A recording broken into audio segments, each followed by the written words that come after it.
When it finally approached daytime, I walked outside, and what I see is absolutely terrifying. When a man sees something like this, they usually run the other way. Darwin's at it again. Darwin's been hitting that thing for a while, dude. I'm so tempted to just go and smack it. We had finally trapped a mutated creeper inside of its own crater, and in the following moments, we had plans to kill it. Now that this creature was trapped, we just had to find a way to kill it. I recommended that we hit it from a distance, but we weren't gonna be making any arrows anytime soon because there's no chickens, because someone killed all the animals. I mean, technically there was chickens by us, but I wasn't about to fight a dinosaur chicken. Since the arrow situation wasn't looking very good, what's a ranged weapon we can use in Minecraft that actually does damage from a distance? Well, after some careful thinking, we thought of a fishing pole. Yeah. The thing you used to fish with in a pond? That. Darwin's at it again.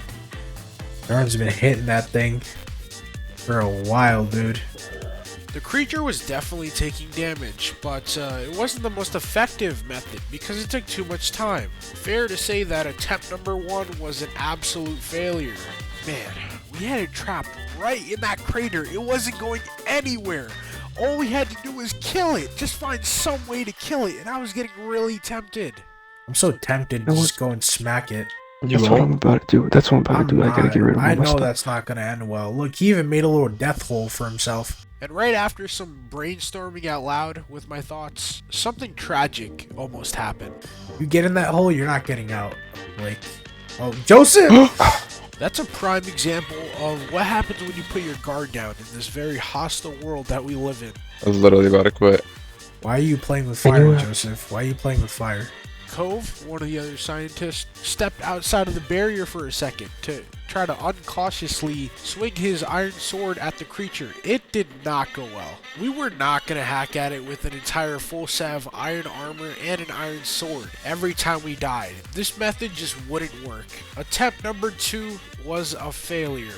One of the other scientists, Long Hauler, was cooking up a bright idea. He just needed time to craft all the necessary materials he needed to execute his plan. So while he was doing that, me and Cove, the other scientist, were being a little observant around the area. I'm starting to see that the barrier ends here. Yeah. Like, it does not go all the way down. It goes down. Notice how he can't move any further.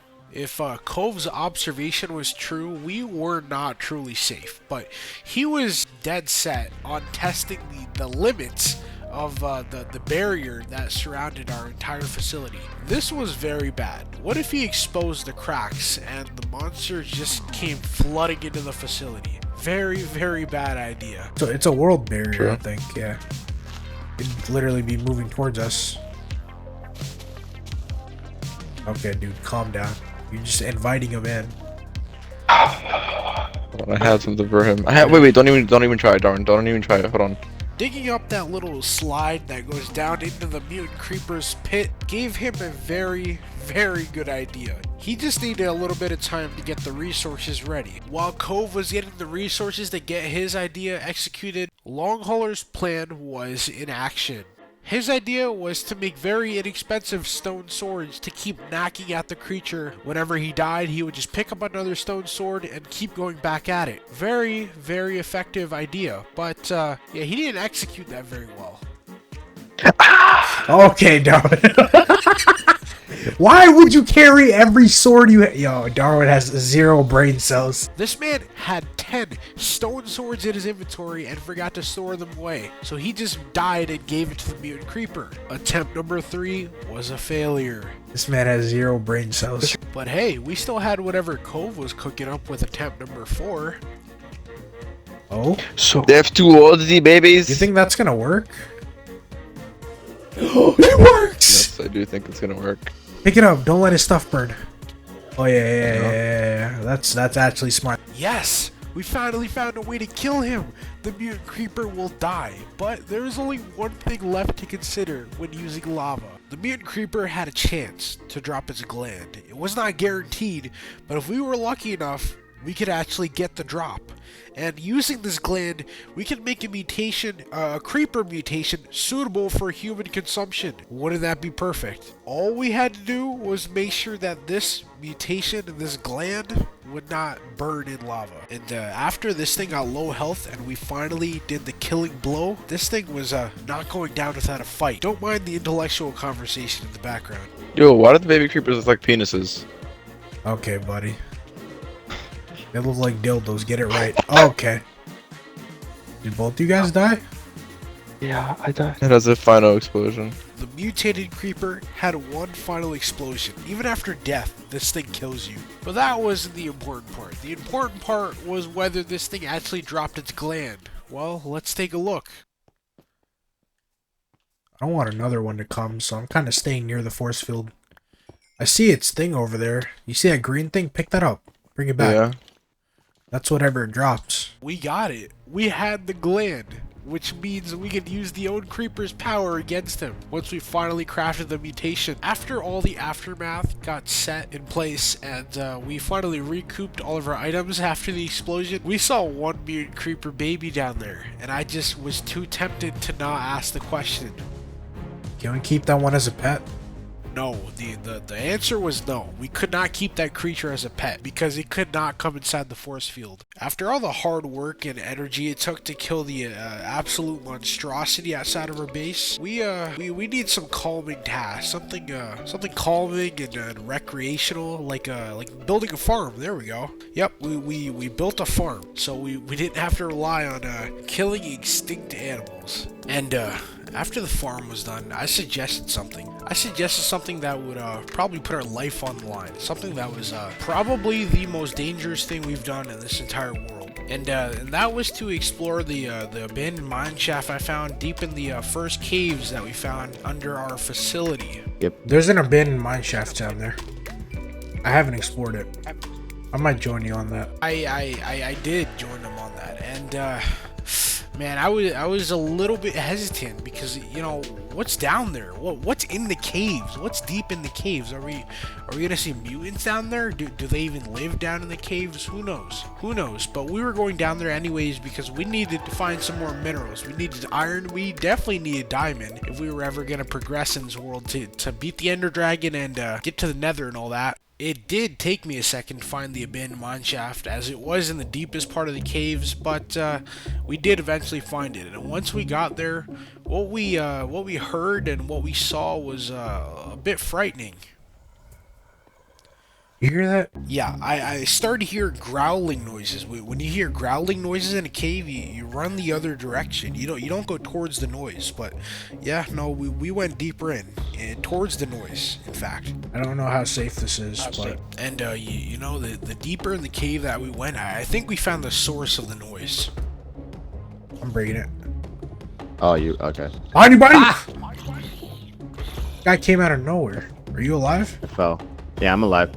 Sinatra had luckily fallen into a short ravine that broke his fall until he was half health. That was very, very lucky. And after that little falling incident with the zombie in the ravine, a few minutes later, something terrifies me. I hear Sinatra, the scientist that I was with in the mines, yelling to the absolute top of his lungs. What the? What? What is that? Let me see. Let me see. When we live in a world with mutated mobs and a man says, "What is that?"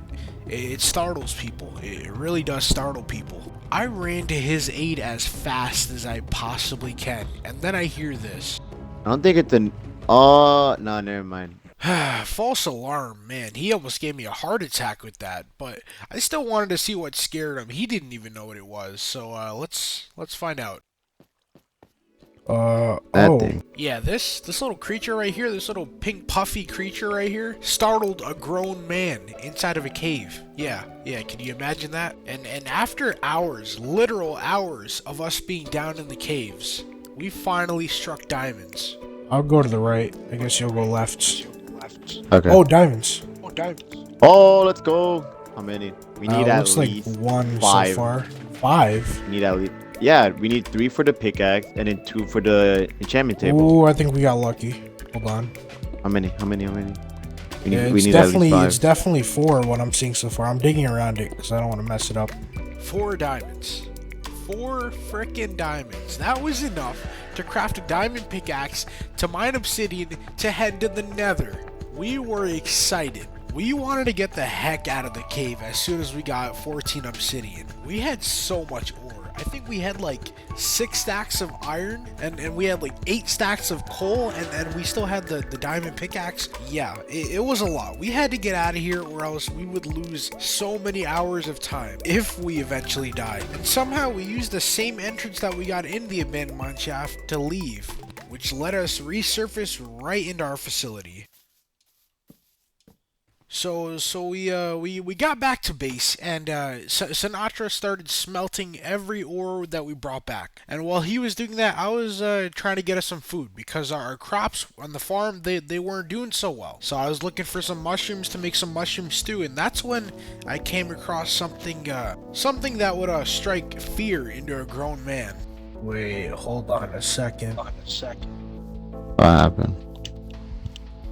You know how mobs can't spawn inside the barrier? Uh-huh.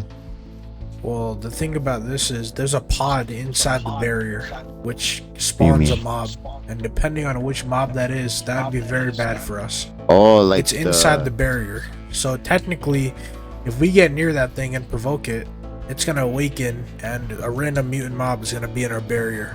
This was an absolute crisis situation. If a mutant mob, no matter which one it was, broke loose into our facility, we were doomed. However, this crisis situation can be avoided. All we had to do was quarantine the area until we had enough resources to take on whatever was lurking inside of that pod. And soon after, we made a place for the nether portal and actually activated the portal. But we didn't know what was on the other side, not with all these mutant mobs running around. So we sent one man in. One man alone. And mere seconds after going into the nether, Cove steps back into the portal to come back to the overworld. And I'm absolutely fear-stricken when I see him. Is it safe? Perfect. Is it safe? I'll let you Oh my god! Yeah, the man comes back through the portal on fire. I don't know what he saw, but he's not telling me what's happening through that portal. I guess the only way to find out is to go through. If you guys want to see what he saw through that portal, make sure you like and sub, and make sure you stick around for episode 3, because things get even more insane from this point on.